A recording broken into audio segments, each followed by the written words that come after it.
अस्सलाम वालेकुम dear students, कैसे हैं आप सब। उम्मीद करता हूं कि आप सब खैर आफियत से होंगे। तो आज हमारा लेक्चर नंबर 18 होगा। लेक्चर नंबर 17 लास्ट में हमारे पास कुछ इशू की वजह से ये एग्जांपल हमारे से रह गई थी। पहले तो इस एग्जांपल में मुझसे थोड़ी सी मिस्टेक हुई, यानी कि फार्मूले को मैंने गौर से नहीं देखा था, लेकिन फिर उसी वक्त करेक्ट कर भी दिया था, लेकिन मैंने देखा कि किसी प्रॉब्लम की वजह से वो लास्ट पार्ट जो है वो रिकॉर्ड नहीं हो सका। ठीक है, और दोबारा उसको मैं रिकॉर्ड भी नहीं कर सका क्योंकि पूरी वीडियो के साथ उसको अटैच करना मुश्किल था। तो हमने फार्मूला पढ़ा था रेपिटेशन के लिए, n plus r minus one C r. ठीक है, ये वाला फार्मूला हमने पढ़ा था और इसको हम एन एच आर से ज़ाहिर करते थे। ठीक है, और लेकिन अगर उन्होंने कहा है कि ये वाला हमारे पास एक सेट है जिसमें 1 से लेकर 7 तक नंबर्स हैं, उन्होंने कहा है कि 3 कम्बिनेशंस फाइंड करने हैं, 3 वाले, of x no consecutive integer. Consecutive integer ना आए। कंजेक्टिव इंटीजर मतलब जैसे 2 के बाद 3 है ना, तो ये आपस में कंजेक्टिव हो गए। 5 के बाद 6 है, कंजेक्टिव हो गए। ठीक है, 4 के बाद 5 है, ये कंजेक्टिव हो गए। तो कंजेक्टिव नहीं होने चाहिए। तो आप ज़रा पहले गौर करें यहाँ पे।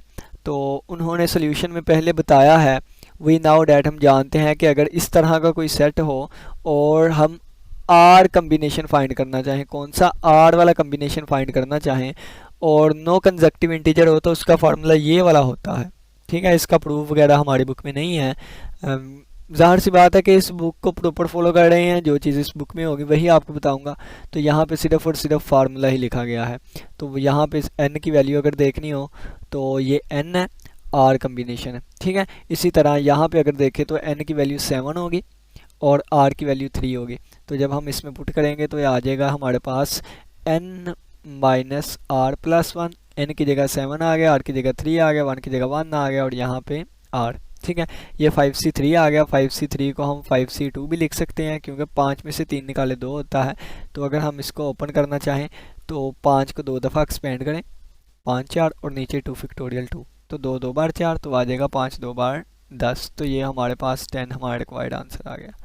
तो आज का हमारा जो अब टॉपिक स्टार्ट होगा, जो कि आज के लेक्चर में हम डिस्कस करेंगे, वो है इंजेक्शन एंड बाइजेक्शन प्रिंसिपल्स। ठीक है, तो ये थोड़ी सी थ्योरी वाली चीज़ थी, इस वजह से मैंने आपको इस कंप्यूटराइज यानी कि इस तरीके से समझाने की कोशिश करनी है। तो चलिए आइए हम स्टार्ट करते हैं। सबसे पहले देखे था इंजेक्शन एंड बाइजेक्शन प्रिंसिपल। तो बाइजेक्शन, तो बाइजेक्टिव फंक्शन थोड़ा सा रिलेट किया आपने, यानी कि बाइजेक्शन बाइजेक्टिव फंक्शन आपने पहले पढ़ा है, जिसको ऑन वन वन जो वन वन और ऑन टू दोनों ही होता है।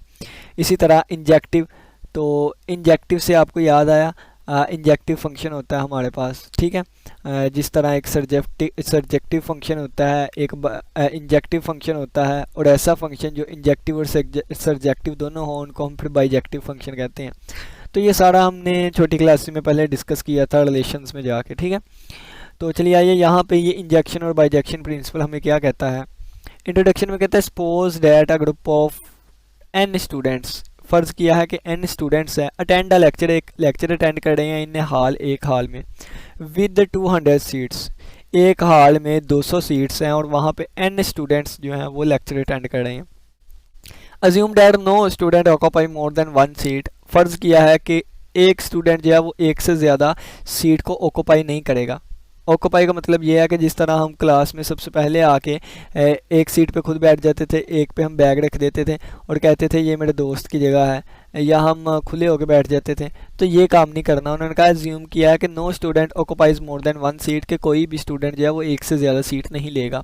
And no students share that seat, और ना ही शेयर करेगा। शेयर का मतलब ये है कि हम ये भी करते थे कि एक चेयर होती थी, हम 3 3 लोग बैठते थे, एक यानी कि उसके साथ ऊपर लगा होता है ना जहाँ पे हम पेपर वो रख के लिखते हैं, एक स्टूडेंट वहाँ बिठा लिया, एक अपनी जगह पे बैठ गए और एक साथ भी एक बिठा लिया। तो शेयर भी नहीं करनी हमने। ठीक है, ना तो कोई स्टूडेंट एक से ज़्यादा सीट ले और ना ही शेयर करे। If it is known that every student has a seat, ये है कि हर एक स्टूडेंट को एक ही सीट आए अगर, then it can be concluded that n less than equal to 200। देखें जी मज़े की बात क्या है, उन्होंने कहा 200 बच्चे हैं और 200 बच्चों में से किसी ने 2 सीट्स नहीं लेनी, शेयर भी नहीं करनी, और 200 सीट्स हैं, हर किसी को एक एक आए, तो हम इससे अंदाज़ा लगा सकते हैं कि n जो है वो लेस देन इक्वल टू 200 होगा। फर्दर ये कि it is known that no seat is vacant, अगर कोई सीट खाली भी ना हो, यानी कि जितने बच्चे हैं उतनी ही सीट्स हों, तो हम श्योरली कह सकते हैं ये 200 के इक्वल होगा without actually counting the number of students को गिने बगैर। ठीक है, एग्जांपल आपको बताता हूँ। स्टेज पे जाकर खड़े हो जाएं, तो आपको बस ये पता है जी कि हमारे हाल में 200 कुर्सियाँ लगी हुई हैं। आप स्टेज पे जाकर खड़े हो गए, एक नज़र दहड़ाई, आपको कोई भी खाली कुर्सी नहीं नज़र आई, आपको कोई भी कुर्सी पे बैठे हुए 2 लोग नहीं नज़र आए। ठीक है, आपको कोई एक बच्चा 2 कुर्सियों पे बैठा नज़र नहीं आया, तो आप फ़ौरन कह देंगे कि 200 बच्चा बैठा हुआ है। फ़र्ज़ किया कि 200 कुर्सियाँ लगाई हुई हैं ना हमने सामने, 200 कुर्सियाँ और 5 खाली हैं वहाँ से, बाकी सभी पे लड़के बैठे हैं, तो आप फ़ौरन कह देंगे 195 स्टूडेंट्स हैं। ठीक है, तो ये यहाँ पे कंसेप्ट किया गया है कि एक चीज़ को देखते हुए दूसरी चीज़ों को काउंट करना, that is called the bijection principle. ठीक है, ये जो नीचे वाला है इक्वल टू वाला, इसको बाइजेक्शन प्रिंसिपल कहते हैं। लेस देन इक्वल टू वाला है जो, इसको इंजेक्शन प्रिंसिपल कहते हैं। काउंटिंग की किस तरह हमने काउंटिंग की, अब देखिए मैं कहता हूँ कि हर एक को आपने 5-5 रुपये दे के आने हैं, मैंने आपको 50 रुपये दिए हैं, आप 5 रुपये वापस ले आते हैं, तो मुझे पता चलता है कि 9 को आप दे आए हैं। कैसे पता चला? एक चीज़ से, यानी कि मैंने कहा था ना 5-5 दे के आने हैं। तो अब यहाँ पे ऑब्जेक्टिव चीज़ होगी, सब्जेक्टिव नहीं कि आप दे के आए खुद खा ले या किसी को ज़्यादा दे दिया किसी को कम, ये नहीं। ऑब्जेक्टिव मतलब ये कि जितना कहा गया उतना ही काम हो, जितनी सीट्स हैं उतने ही बच्चे बैठे हों, तो ये हमारे पास एग्जैक्टली 200 हो, इस तरह ये काम होता है। This example will illustrate 2 simple principal, ये एग्जाम्पल 2 सिंपल प्रिंसिपल के बारे में बताती है जो कि हम आगे पढ़ने लगे हैं। Before starting the consider principles, इन प्रिंसिपल पर हम स्टार्ट करने से पहले हम इंजेक्शन एंड बाइजेक्शन का प्रिंसिपल डिस्कस कर लेते हैं। ठीक है, let A and B be 2 finite sets, A और बी 2 फाइनाइट सेट है। फाइनाइट सेट का मतलब ये नहीं कि इसमें इन्फिनिट एलिमेंट्स हैं, यानी कि काउंटेबल मतलब कि फाइनाइट एलिमेंट्स है। इस कॉल्ड 1 आर इंजेक्टिव, फंक्शन को 1 या इंजेक्टिव कहा जाएगा अगर F of X F of Y के इक्वल नहीं आए in set B. Whenever, जब X not equal to Y, जब एक्स वाई के इक्वल ना हो तो उस वक्त इनकी मैपिंग भी आपस में इक्वल ना आए, तो उस वक्त हम कहते हैं ये 1 फंक्शन है। ठीक है, इंजेक्टिव फंक्शन है। असेट मैपिंग, अगर ए जो है वो मैप कर रहा है बी पे, यानी कि a function from A to B is called onto or surjective, इसको ऑन टू या सब्जेक्टिव कहेंगे अगर एफ ऑफ ए बराबर आ जाए बी के। ठीक है, और बी क्या था? बी का एलिमेंट था, और ए क्या था? ए का एलिमेंट था। ठीक है, कैपिटल ए का। ये कैपिटल ए और कैपिटल बी सेट है, और जो स्मॉल बी है ये कैपिटल बी से बिलोंग करता है, और स्मॉल ए जो है ये कैपिटल ए से बिलोंग करता है। The mapping F is called the bijective, अब इसको बाइजेक्टिव कहा जाएगा अगर ये इंजेक्टिव भी हुआ और सरजेक्टिव भी। अगर 1 भी हुआ और ऑन टू भी हुआ तो फिर उसको हम बाइजेक्टिव कहते हैं। If it is both injective and surjective, bijective कहलाएगा अगर बोथ इंजेक्टिव और सरजेक्टिव हुआ। ठीक है, अब नेक्स्ट इसका हम नोट पढ़ लेते हैं। नोट में क्या लिखा है, कितने वाला नोट है ये देख लेते हैं। उन्होंने कहा the mapping injective surjective and bijective are also called injection. ये स्पेलिंग गलत लिखी हुई है शायद। ठीक है, सरजेक्शन एंड बाइजेक्शन, ये देखिए इंजेक्टिव प्रिंसिपल को हम इंजेक्शन कहेंगे, सरजेक्टिव को हम सरजेक्शन कहेंगे, और बाइजेक्टिव को बाइजेक्शन कहेंगे। ठीक है, now we are in the position to define injection and bijection principle. कहते हैं कि अब मैंने आपको पीछे थोड़ा सा कंसेप्ट बता दी, एग्जांपल भी बता दी, surjective function onto into यानी कि ये वाली चीज़ें भी बता दी। अब कहते हैं कि हम इंजेक्शन बाइजेक्शन प्रिंसिपल को डिफ़ाइन कर लेते हैं, विच आर यूज़फुल, जो कि बहुत ही ज़्यादा फ़ायदेमंद है, यूज़फुल है, इस्तेमाल के लिए अच्छा है, एंड पावरफुल टूल, और बहुत ही पावरफुल औजार है फॉर सॉल्विंग काउंटिंग प्रॉब्लम्स को सॉल्व करने के लिए। ठीक है, तो चलिए आइए हम स्टार्ट करते हैं। अब इंजेक्शन एंड बाइजेक्शन प्रिंसिपल देखिए कितना आसान। ए और बी 2 सेट है, फाइनाइट सेट है। If there is an injection from A to B injection होगी देन ये है। और बाइजेक्शन प्रिंसिपल इससे भी ज़्यादा आसान है, बस क्या करना है कि if there is an bijection, कि अगर वहाँ पे बाइजेक्शन होगी तो इसका मतलब है cardinality of A equal to cardinality of B. इसका मतलब है number of elements in A equal to number of elements in B. तो अगर आप देखें तो ये इस तरह की एग्जांपल नहीं है, यानी कि जो हम कह के आए थे कुर्सियों वाली। तो यहाँ से क्या पता चला? नंबर ऑफ स्टूडेंट किसके इक्वल है? सीट्स के। और यहाँ से क्या पता चला? सीटों से कम ही होंगे नंबर ऑफ स्टूडेंट। तो ये इंजेक्शन है और ये बाइजेक्शन। ठीक है, अगर वहाँ इंजेक्शन है तो ये वाला केस हुआ करेगा, अगर बाइजेक्शन है तो ये वाला केस हुआ करेगा। एक चीज़ की मदद से हम दूसरे को काउंट कर सकते हैं और ये बहुत ही पावरफुल टूल है। ठीक है। तो नेक्स्ट देखते हैं। ये बाइजेक्शन प्रिंसिपल लिखा हुआ है कि ए और बी फाइनाइट सेट है, अगर वहाँ पे बाइजेक्शन है तो ए कार्डिनलिटी इक्वल होगी बी। एग्जाम्पल समझते हैं। एग्जाम्पल नंबर 45 है। A student wishes to walk from the corner X to Y. एक स्टूडेंट है, वो कहता है भाई मैंने ना, मेरी ख्वाहिश है मैं यहाँ से यहाँ जाऊँ, ठीक है, एक्स से वाई तक जाऊँ, एक्स से वाई, ठीक है। लेकिन वाई थ्रू स्ट्रीट्स, गलियों के ज़रिए जाना है, ये नहीं कि हमने सीधा चलेंगे, नहीं, जो जो गलियां बनी हुई है ना, जो जो वहाँ वहाँ से जाना है। As given in the street map, जो कि नीचे शक्ल में स्ट्रीट मैप दिखाया गया है। How many shortest routes are there from X to Y available to the student. उनका शॉर्टेस्ट वे देखना है जो कि हम एक्स से वाई जाए, कितने होंगे, कितने होंगे। फ़र्ज़ किया, ये देखें ना, मैं कलर चेंज करके बताता हूँ, आप लोग को अच्छे तरीके से समझ आएगी, देखिएगा। मैं कहता हूँ कि इधर गया पहले, फिर वापस इधर को गया, इधर को गया, इधर को गया, इधर को पहुँच, तो मैं ऐसे भी जाऊँगा, लेकिन ये शॉर्टेस्ट वे नहीं है। शॉर्टेस्ट वे कौन सा होगा, तो कम से कम अगर हमने देखे ना कि जाना है अगर हमने, तो ये भी शॉर्टेस्ट है, ठीक है। इस तरह चले जाएं, ये भी शॉर्टेस्ट है। कम से कम मुझे देखें तो 3 और 4 7 गलियों से लाजमी गुजरना पड़ेगा, कम से कम 7 से। लेकिन अगर मैं ज़्यादा से गुजरना चाहूँ तो ये रास्ता लेंथी हो जाया करेगा। मुझे लेंथी नहीं ढूंढना, मुझे शॉर्टेस्ट ढूंढना है, और शॉर्टेस्ट वही होगा जो कि सिर्फ 7 गलियों पे मौजूद हो। जैसे ये 1 2 3 4 5 6 7, ठीक है। कोई और भी ले लें, 1 2 3 4 5 6 7, ठीक है। तो कोई भी ले लें, वो शॉर्टेस्ट वही होगा जिसमें 7 यूज़ हो रहे हैं, 7, ठीक है। अब देखें नंबर 1 पे सोल्यूशन इसका देखें, सोल्यूशन से हमें समझ आएगी। हेयर वी डिस्कस 2 मेथड्स, हम 2 मेथड के जरिए इसको सोल्व कर सकते हैं यूजिंग बाइजेक्शन प्रिंसिपल और कम्बिनेटोरियल फार्मूला, ठीक है। और असल में ये कम्बिनेटोरियल फार्मूला जो है वो आप यही कह लें कि यहाँ से ही सही है, लेकिन हम फिर भी डिस्कस करते हैं इसको। चलें जी, वो क्या कहता है, यूजिंग बाइजेक्शन प्रिंसिपल हम इसको कैसे सोल्व करेंगे। Let A be the set of all shortest route, हम ए में तमाम लिख लेते हैं शॉर्टेस्ट रूट, ठीक है। All shortest routes, all shortest routes, ठीक है। ए में हमने एक सेट ले लिया जिसमें तमाम, अब from X to Y, then we have to find a mode. अगर ए में वो तमाम रास्ते हैं जो कि शॉर्टेस्ट है, तो हमने ए की कार्डिनैलिटी मालूम करनी है, यानी कि वो मालूम करना है कि रास्ते है कितने, ठीक है। ए सेट में फ़र्ज़ किया, मैं कहता हूँ ए सेट में इंग्लिश अल्फ़ाबेट है, फिर मैं देखूंगा इंग्लिश लेटर है, फिर मैं देखूंगा वो लेटर है कितने, ठीक है। तो यही बात की गई है कि अगर ए सेट में शॉर्टेस्ट रूट्स है तो है कितने, वो अब हमने फाइंड करने हैं। We know that every route A consist of 7 continuous line segments, हमने देखा है कि 7 कंटिन्यूस लाइन सेगमेंट है, मैंने जैसे ऊपर आपको बताया। Connecting two adjacent junctions, 2 junctions को कंजेक्टिव तौर पे कनेक्ट करते हुए, एडजेसेंट, एडजेसेंट कहते हैं साथ साथ, ठीक है।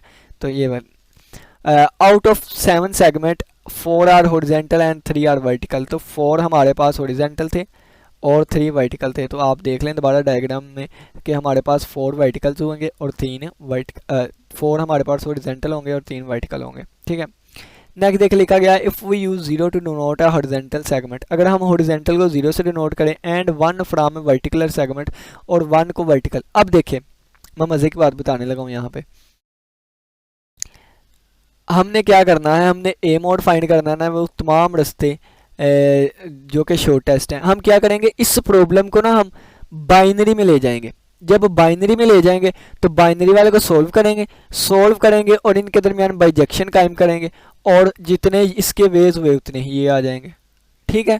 यानी कि आप इस तरह ही कह लें कि जिस तरह 2 जुड़वा भाई होते हैं ना, एक को हम ट्रीट कर लें, या आप कह लें कि 2 बंदों की ना खसूसियात एक जैसी, अगर आप एक को ट्रीट करना सीख लें दूसरे को ट्रीट कर लेंगे। बिल्कुल इसी तरह है, एक प्रॉब्लम है उसको हम दूसरे से अटैच कर लेंगे, दूसरे वाले को सोल्व कर लेंगे, पहले वाले का आंसर आ जाएगा, ठीक है। बस इसी तरह इसको लेकर चलना है हमने। अब इसको मैं बाइनरी से अटैच करने लगा हूँ, देखिएगा मैंने ही बुक वाले ने किया है। इफ़ वी यूज़ 0 क्या डिनोट करेगा, हॉरिजेंटल सेगमेंट को, और 1 क्या करेगा, वर्टिकुलर सेगमेंट को। आप चाहें तो 1 हॉरिजेंटल को कह दें, 0 जो है वो हॉरिजेंटल को वर्टिकल को कह दें, ठीक है। अपनी मर्जी, आप इस यहाँ 1 कर लें, यहाँ 0 कर लें, या जी। Then every route in A can represent by a binary sequence B of length 7 with 4 zeros and 3 ones। ठीक है, उन्होंने कहा है कि अगर हम इसको बाइनरी में कर लेंगे, 0 जो है वो हॉरिजॉन्टल सेगमेंट को डिनोट करेगा, 1 जो है वो वर्टिकल को। तो देखें 4 हॉरिजॉन्टल थे यानी कि 4 zeros आएंगे, 4 zeros आएंगे, और 3 हॉरिजॉन्टल थे तो 3 ones आएंगे। ठीक है, 3 ones आएंगे हमारे पास। अब देखें उन्होंने अब बाइजेक्शन किस तरह बना ली। उन्होंने कहा है कि एक फंक्शन है ए से लेके बी की तरफ, और बी अब हमारे पास क्या है, बाइनरी सीक्वेंस है। बी हमारे पास क्या है, बाइनरी सीक्वेंस है, और ए हमने फाइंड करनी है। अब ये ए सेट है, ये बी सेट कह लें। अब इनके दरमियान अगर इंजेक्शन हुई तो वो लेस देन इक्वल टू आ जाएगा, अगर बाइजेक्शन हुई तो फिर क्या होगा, इक्वल टू आ जाएगा। ठीक है, जैसे नंबर ऑफ स्टूडेंट्स से हमने इस तरह कर लिया था ना, यानी कि ये हमारे पास ए सेट था जो हमने फाइंड करना था, ये बी से हमने बाइजेक्शन कायम की थी। ठीक है, इसी तरह उम्मीद है कि बातों को अंडरस्टैंड कर रहे होंगे। देखें अब क्या है, 4 zeros है और 3 1 है।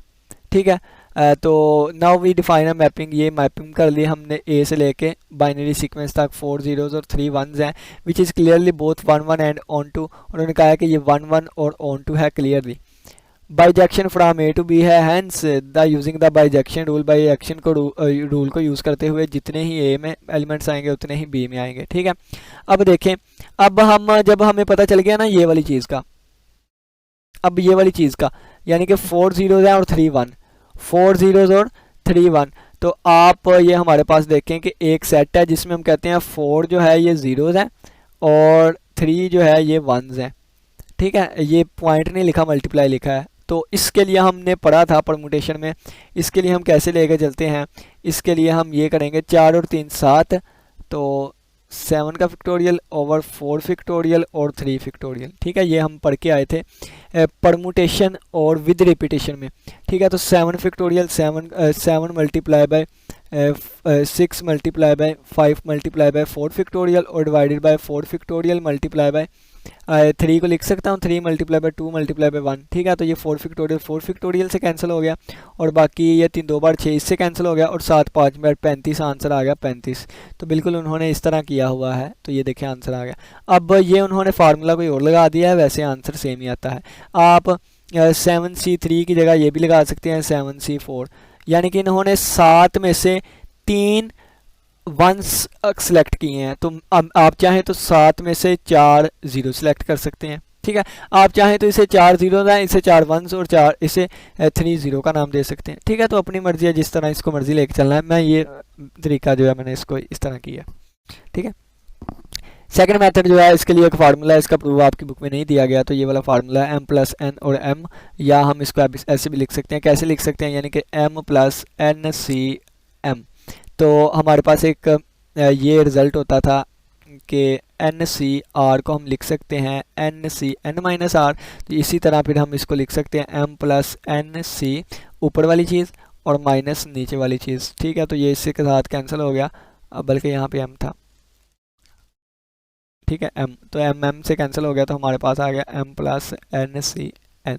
ठीक है, तो अपनी मर्ज़ी। अब देखें ये हमारे पास आ गया, और उन्होंने कहा है कि अगर हमारे पास if there is m+1 multiply n+1 rectangle grid, इतने रेक्टेंगल ग्रिड हों तो consisting of m+1 vertical streets, इतनी वर्टिकल स्ट्रीट्स हों, इतनी हॉरिजॉन्टल स्ट्रीट्स हों, then the number of shortest routes जो होंगे south west corner x to the north west corner y तक, वो बाइनरी सीक्वेंस से रिलेट करते हुए हमारे पास m+n with m zeros and n zeros होंगे, तो ये वाला फार्मूला लगाएंगे हम। तो ये हमारे पास m4 है, n3 थे, तो फार्मूला हमने लगा दिया m4 + 3 और डिवाइडेड बाय, यहाँ पे 3 भी लिख सकते हैं 4 भी लिख सकते हैं, क्योंकि यहाँ m आ रहा है, यहाँ पे n, कुछ भी लिख सकते हैं m की वैल्यू। तो 7C3 हो गया, तो 7C3 हमारे पास 35 होगा। ठीक हो गया। नेक्स्ट के अरे सीक्वेंस। ठीक है, जिसमें हमारे पास एक एक हो, उसे 1 अरे 2 अरे 3 अरे 4 अरे, यहाँ पे के अरे सीक्वेंस लिखा हुआ है। तो ये चीज़ हमारे पास इस कॉल्ड बाइनरी सीक्वेंस, इसको बाइनरी सीक्वेंस कहेंगे अगर ये वाली टर्म्स या 0 या 1 हो, यानी कि ए आई बिलोंग करे 0 से 1 से, आई की वैल्यू 1 से n है। 1 पुट करूँगा तो ये बन जाएगा, इसकी वैल्यू भी 0 या 1 होनी चाहिए। 2 पुट करूँगा ये चीज़ बन जाएगी A2, इसकी भी 0 या 1 हो जाए। आई की वैल्यू 3 पुट करूँगा ये वाली चीज़ बन जाएगी, इसकी वैल्यू भी 0 या 1 होनी चाहिए। तो ऐसी सीक्वेंस जिसमें सिर्फ 0 और 1 हो, ऐसी सीक्वेंस को हम क्या कहते हैं, बाइनरी सीक्वेंस कहते हैं। एग्जांपल दी गई है कि ये 0001 इस तरह जो भी लिखा हुआ है ये बाइनरी सीक्वेंस है। सिमिलरली अब ये 3 3 है तो ये 3 लेंथ की हमारे पास बाइनरी सीक्वेंस है। अब यहाँ पे 4 4 चीज़ें हैं तो ये 4 लेंथ, ठीक है, तो यहाँ पे 4 4 हैं, ये 4 लेंथ की बाइनरी सीक्वेंस है। अब आगे हम इसको पढ़ते हैं। उन्होंने कहा है कि अगर 3 अरे वाले को हम टर्नरी भी कहते हैं, ठीक है। बाइनरी का मतलब क्या था, बाइनरी 2, तो 2 को हम 0 और 1 से स्टार्ट करेंगे। अब यहाँ टर्नरी आ गई है, टर्नरी का मतलब होगा 3, तो 3 जो है ये 0 1 2 से रिलेट होगा, ठीक है। जिस तरह बाइनरी 2 है और 2 0 1 से रिलेट होगा, इस तरह टर्नरी 3 है और ये 0 1 2 से रिलेट होगा। तो ये देखें ये 0 1 से रिलेट होगा, 0 1 2 से, ये जिस तरह लिखा 0 1 2 2 1 0, ये वाली सारी क्या होंगी, ये फिर हमारे पास 3 अरे सीक्वेंस होगी 3 लेंथ की। ये हमारे पास टर्नरी ये सीक्वेंस होगी 4 लेंथ की, ठीक है। आप इसी तरह 5 लेंथ की भी बना सकते हैं, 1 2 1 2 0 1, ये 6 लेंथ की बना ली, ठीक है। ऐसी अगर टर्म्स होंगी तो ये वाले एग्जांपल दी गई है। उन्होंने कहा इसी तरह के अरे की सीक्वेंस अगर हमने करनी हो किसकी, के अरे की, तो जिस तरह बाइनरी है तो वो बाई का मतलब होता है 2, तो ये 0 1 होगा, और टर्नरी है तो 3 है, इसका मतलब 0 1 2 होगा, ठीक है। इसी तरह अगर 3 अरे सीक्वेंस होगी तो इसका मतलब 4 अरे सीक्वेंस होगी तो इसका मतलब क्या होगा, 0 1 2 और 3। इसी तरह अगर के अरे सीक्वेंस होगी, के अरे सीक्वेंस, तो ये 0 से लेके के -1 तक जाएगा, ठीक है। जिस तरह ये देखें ना 2 जो है ये 0 से 1 तक गया, 3 जो है ये 0 से 2 तक गया, यानी कि इससे एक कम। तो इसी तरह के वाला जो है वो 0 से के -1 तक जाएगा, ठीक है। अब ये find the binary sequence of length 3, length 3 की बाइनरी सीक्वेंस हमने फाइंड करनी है, ठीक है। तो लेंथ 3 की हमने फाइंड करनी है 1 2 और 3, ठीक है। यहाँ पे भी 1 या 0 आ सकता है, यहाँ भी 1 या 0, यहाँ पे 1 या 0 थे, हमारे पास टोटल आ गया 8। तो 8 बनेगी हमारे पास 1 2 3 4 5 6 7 8 9, 9 कैसे बन गई, 1 2 3 4 5 6 7 8 9, 9 कैसे बन गई, पर देख लेते हैं। We know that the binary is 0 and 1, so all binary length 3 are today, which is 0 0 0, ठीक है। 0 0 1 0 1 0 1 0 0, ये देखें ये दोनों सेम कर दिया उन्होंने, ठीक है। तो ये इनमें से एक आनी है, 1 2 ये 3 ये 4 5 6 7 8, ठीक हो गया। अब नेक्स्ट हम एग्जांपल देख लेते हैं। उन्होंने कहा है कि टर्नरी अब सीक्वेंस देखनी है 3 वाली, ठीक है।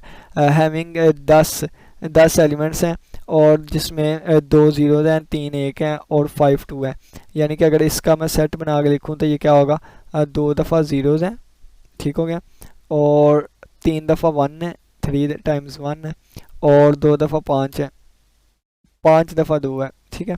तो अगर आप देखें तो टोटल करें 10 बनता है, तो ये हमारे पास 10 फैक्टोरियल डिवाइडेड बाय कितना आ जाएगा, 2 फैक्टोरियल 3 फैक्टोरियल 5 फैक्टोरियल। तो ये देखें जो मैं अभी पहले करवा के आया था आपको वही कंसेप्ट यूज़ होगा यहाँ पे, परमुटेशंस विद रेपिटेशन, ठीक है, जिसमें सेट में आइडेंटिकल चीज़ें होती थी कुछ, ठीक है। आगे लिखा गया हो मैनी डिफरेंट के अरे सीक्वेंसेस, के अरे सीक्वेंस कितनी होगी of length n can be farmed, length n की, ठीक है। तो जिस तरह मैं यहाँ पे आपको एग्जांपल देता हूँ, जिस तरह ये हमारे पास आ गए थे ना 2⁻3, ठीक है, 2⁻3, बिल्कुल इसी तरह वो हमारे पास 2⁻, कितना आ जाएगा, एक मिनट, बाइनरी नहीं, अब वो क्या कह रहा है, अब ये देखें क्वेश्चन से समझाता हूँ आपको, अच्छे से समझ आएगी। उन्होंने कहा how many binary sequence, by का मतलब क्या होता है 2, बाई का मतलब क्या होता है 2। अगर वो टर्नरी कहता, कितनी टर्नरी कहता, फिर 3 की पावर आनी थी। अगर वो 4 अरे कहता तो 4 की 5। अब वो के अरे कहेगा, के अरे सीक्वेंस, तो के की पावर आएगी, ठीक है।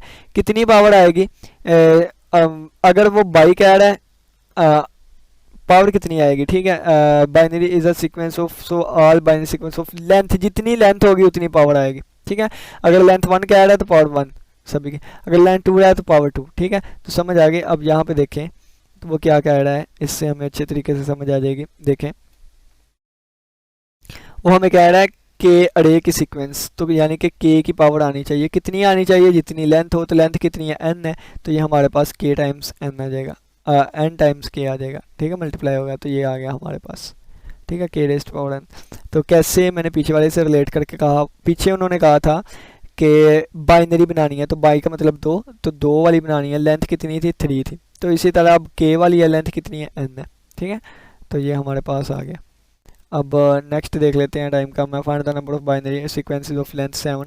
तो बिल्कुल उसी तरह जैसे यहाँ पे केयर कहा गया था, अब बाई कहा जा रहा है तो 2 आ जाएगा, लेंथ 7 है, 2 रेज़्ड पावर 7 आ गया, ठीक है। अब नेक्स्ट वो सेकंड पार्ट में पूछ लेता है, how many such sequences are there which contain 3 zeros and 4 ones। 3 zeros और 4 ones हो, 1 2 3, 3 zeros और 4 ones हो, ठीक है। तो यहीं पे आ जाएं, 3 zeros हैं और 4 ones हैं, ठीक है। इसको बंद कर दें, तो ये टोटल 7 है, तो 7 factorial divided by 3 factorial 4 factorial. इसको बाएं तरफ सोल्व करते हैं, तो 7 को लिख सकता हूँ 7 6 और 5 और 4 फैक्टोरियल और डिवाइडेड बाय 4 फैक्टोरियल वैसे ही, और 3 फैक्टोरियल को 3 मल्टीप्लाई बाय 2 मल्टीप्लाई बाय 1 लिख दिया मैंने, ये इसके साथ कैंसिल, और 3 2 बार 6, ये इसके साथ कैंसिल, 7 5 बार 35 जवाब आ गया, तो ये 35 लिखा हुआ है, ठीक है। जैसे मर्जी आप इसको कर लें। तो यहाँ पे क्या किया गया है, यहाँ पे उन्होंने 7 में से 3 सेलेक्ट किए हैं, या आप इसको 7C3 भी लिख सकते हैं, या आप इसको 7C4 लिख सकते हैं, ये भी आंसर सेम आएगा। क्या किया गया है, चलें जी, इस पर क्यों बताऊँ, इतना ज़्यादा तो मैंने बता दिया हर एक पे। ये किया गया है बस, 7 में से 3 जीरो सेलेक्ट किए जा रहे हैं, या आप ये कह लें ये 7 में से 4 1 सेलेक्ट किए जा रहे हैं, आप या इस तरह कर लें, ठीक है। नेक्स्ट हमारे पास उन्होंने कहा है कि 2 sets of parallel lines P and Q show in the diagram. ये हमारे पास P और Q लाइंस की पैरेलल लाइंस दिखाई गई हैं, 2 सेट्स, ठीक है। Find the number of parallelograms. Parallelograms हमने फाइंड करने हैं, तो यानी कि देखें ये एक पैरेललोग्राम है, ठीक है, ये सारी पैरेललोग्राम्स हैं छोटी छोटी, ठीक है। तो टोटल कितनी होगी अगर PQ लाइंस हों, ठीक है, 2 सेट हो, तो क्या किया गया है कि दो साइड्स चाहिए होती ना हमें, ठीक है, 2 ही हॉरिजॉन्टल 2 ही वर्टिकल। तो हॉरिजॉन्टल भी चाहिए, तो ये 2 सिलेक्ट करनी है हमने टोटल में से, और वर्टिकुलर भी चाहिए, तो ये लें वर्टिकुलर, और यानी कि एंड, तो इसके लिए मल्टीप्लिकेशन। तो ये हमारे पास हमारा रिक्वायर्ड आंसर आ गया है। एग्जाम्पल नंबर 51 है, उन्होंने कहा कंसीडर किया है कि ये हमारे पास सेट है AB। ये हमारे पास सेट है A और उसमें ऑर्डर्ड पेयर है। ऑर्डर्ड पेयर कौन से हैं, A की वैल्यू 0 से 9 जा सकती है और B की वैल्यू 0 से 5। तो ये देखें A की वैल्यू जो है ये 0 1 2 3 4 5 6 7 8 9, और उन्होंने कहा जो B की वैल्यू है ना वो 0 से 5 जा सकती है। तो ये देखें 5 4 3 2 1 और 0, ठीक हो गया। तो टोटल हमारे पास कितने बनेंगे, तो मल्टीप्लाई कर लें, 9 5 बार 45, तो 45 हमारे पास एलिमेंट आ गए, ठीक है। Find the number of rectangles. Number of rectangles find करनी है whose vertices are point in A ये वाला, ठीक है, जिसके वर्टेक्स जो है वो A पे हो। नंबर ऑफ रेक्टेंगल्स, रेक्टेंगल हमारे पास 4 से मिलकर बनती है, उसको आगे हम सोल्यूशन देखते हैं। नंबर ऑफ स्क्वेयर्स, स्क्वेयर्स की चारों साइडें बराबर होती है, whose vertexes are the point in A, जिसके वर्टेक्स जो है वो A के पॉइंट हो, ठीक है। तो देखें the number of rectangles whose vertexes are the point A, तो टोटल हमारे पास 10 horizontal lines. The number of horizontal lines, अगर हॉरिजॉन्टल लाइंस की बात करें तो हमारे पास 10 है। 10 कैसे आई, 0 से लेकर 9 तक 10 हो गए, और वर्टिकल लाइंस 6 हैं 0 से लेकर 5 तक। To make a rectangle we need 2 horizontal और 2 वर्टिकल लाइंस चाहिए, जिस तरह हम P2 और Q2 करके आए थे ना, ठीक है, P2 और Q2, क्योंकि जितनी ही रेक्टेंगल्स होंगी उतनी ही पैरेललोग्राम्स होती हैं। तो इसी तरह 10C2 और 6C2, और इसको आप सोल्व कर लीजिएगा। नेक्स्ट पार्ट अब हम देखते हैं, the number of square vertex are पर पॉइंट है। अब स्क्वायर्स देखें तो 1 मल्टीप्लाई बाय 1, ठीक है। ये क्या है, we observe that in square length और वेट आपस में इक्वल होती हैं, K की वैल्यू 1 से लेकर 5 तक जा सकती है, ठीक है। क्यों 6 नहीं जाएगी, 7 नहीं जाएगी, क्यों नहीं जाएगी, क्योंकि फिर एक साइड इतनी बड़ी तो एक छोटी, वो तो स्क्वायर रहेगा ही नहीं। स्क्वायर देखें, अगर मैं कहता हूँ कि आपके पास जो है वो 2 चीज़ें हैं, एक ये वाली और एक ये वाली, तो मैं नीचे वाली छोटे वाली को उठाऊंगा। छोटे वाली को क्यों, क्योंकि यहाँ तक दोनों बराबर है, इससे बढ़ूंगा तो छोटी वाली तो नहीं ना इससे बराबर हो सकती। हाँ, तो बिल्कुल इसी तरह जो है मैंने वो K की वैल्यू 1 से 5 उठाई, 1 से 10 नहीं उठाई। क्यों 1 से 10 नहीं उठाई, इसी वजह से क्योंकि इक्वल नहीं हो सकते, ठीक है, यानी कि वो स्क्वायर नहीं बनेगा एक। तो ये K की वैल्यू 1 से 5 आ गई, 1 class 1 2 class 2 3 class 3 4 class 4 5 class 5। और उन्होंने कहा कि नंबर ऑफ स्क्वायर्स अगर हमने निकालने हो जिनकी लेंथ के हो, जिनकी साइड की लेंथ के हो, तो इसका ये फार्मूला होता है। तो यहाँ पे वन साइड वाली लेंथ के लिए जो फार्मूला लगाऊंगा वो 10 माइनस 1 मल्टीप्लाई बाय, ठीक है, 6 माइनस 1 होगा, यानी कि ये हमारे पास 9 मल्टीप्लाई बाय 6 5 यानी कि 45 होगा। ठीक है, अगर हमने टू लेंथ वाली साइड्स यानी कि कितने हमारे पास स्क्वायर होंगे वो निकालने हो, तो यहाँ पे फिर के की वैल्यू 2 पुट कर देंगे। अगर 3 लेंथ वाली की अगर हमने निकालनी हो तो 3 पुट कर देंगे, 4 वाली निकालनी हो 4 करके कैलकुलेट कर लेंगे, 5 वाली निकालनी हो 5 वाले करके। तो ये जो 1 2 3 4 5 वाले आए हैं ये सभी साइड्स हैं, इन सभी को प्लस करूँगा तो हमारा रिक्वायर्ड आंसर आएगा जो कि हमारे पास इन स्क्वेयर्स को डिनोट करेगा। ठीक है, कितने नंबर ऑफ स्क्वेयर्स बनते हैं उनको डिनोट करेगा। उम्मीद करता हूँ कि समझ आएगा। एक छोटी सी एग्जांपल दे देता हूँ।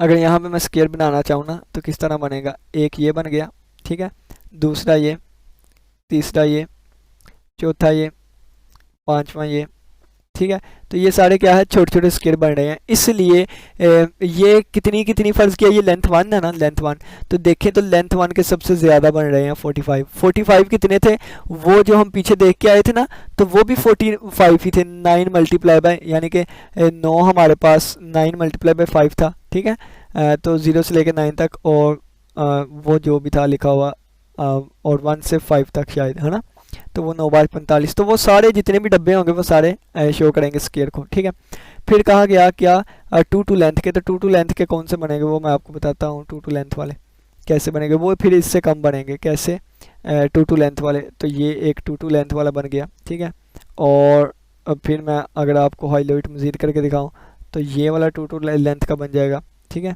तो इस तरह 2 टू लेंथ वाले उससे कम बनेंगे, और ये 2 टू लेंथ वाला बन गया। ठीक है, और इसी तरह ये 2 टू लेंथ वाला बन जाएगा, इसी तरह ये 2 टू लेंथ वाला, और ये 2 वाली लेंथ वाला, और ये 2 वाली लेंथ वाला, और ये, तो 8 मैंने बना दिए हैं। ठीक है, तो इसी तरह ये कि फिर 2 वाले इतने बनेंगे। तो कहाँ से बनेंगे, मैंने तो ये छोटे से लिए ना, 1 2 3 4 5, 5 कॉलम लिए हैं, 1 2 3 3 रोज लिए हैं, तो वहाँ पे हमारे पास 9 और 5 थे, तो ज़ाहिर सी बात है उनके कैसे बनेंगे, ये मैंने आपको कंसेप्ट समझा दिया है। उम्मीद करता हूँ कि समझ आई होगी। और नेक्स्ट हम लेक्चर में एक्सरसाइज 1.4 जो है उसको स्टार्ट करेंगे। ठीक है, अब ये देखें, अब ये वाले हैं, ठीक है, जहाँ जहाँ पे इक्वल इक्वल आएंगी चीज़ें वो बन जाएंगे स्क्वायर। ठीक है, आप इन डब्बे को ही ले लें। अब देखें ये जितने भी डब्बे होंगे ना, 1 2 कितने डब्बे हैं, 45 डब्बे हैं, तो 45 1 वाले बन गए। 2 वाले बनाना चाहूँ 2 टू लेंथ वाले, तो ये एक, ठीक है, इसी तरह ये वाला दूसरा, और इसी तरह ये वाला तीसरा, और ये वाला हमारे पास चौथा, और इसी तरह ये वाला हमारे पास पांचवा। ठीक है, पांचवा, और ये हमारे पास छठा। एक मिनट, 1 2 3 4 5, 5 बन जाएंगे। ठीक है, 5 ये बन गए, और इसी तरह छठा, सातवां, आठवां, 9वां, 10वां, तो 5 10 और 15 20 25 30 35 40 45 50, तो ये तो बहुत ज़्यादा बन जाएंगे, लेकिन हमने वही लेने हैं जिनका जो है वो ए पे आए, हमारे पास ए पॉइंट पे आए, क्या वर्टेक्स जो है वो ए पॉइंट पे आए। ठीक है, तो वो लेके चलने हैं, तो वो हमारे पास कम आएंगे, और कितने होंगे, ये हमारे पास 32 लिखे हुए हैं। ठीक है, कितने होंगे, 32 होंगे, और इन सभी को आपस में प्लस करेंगे तो हमारे पास टोटल 115 बनेंगे। उम्मीद करता हूँ आज का लेक्चर समझ आएगी। किसी बच्चे का कोई भी क्वेश्चन हो तो क्लास में पूछिएगा। इसी के साथ इजाज़त दीजिए। अल्लाह हाफिज़, अल्लाह निगहबान।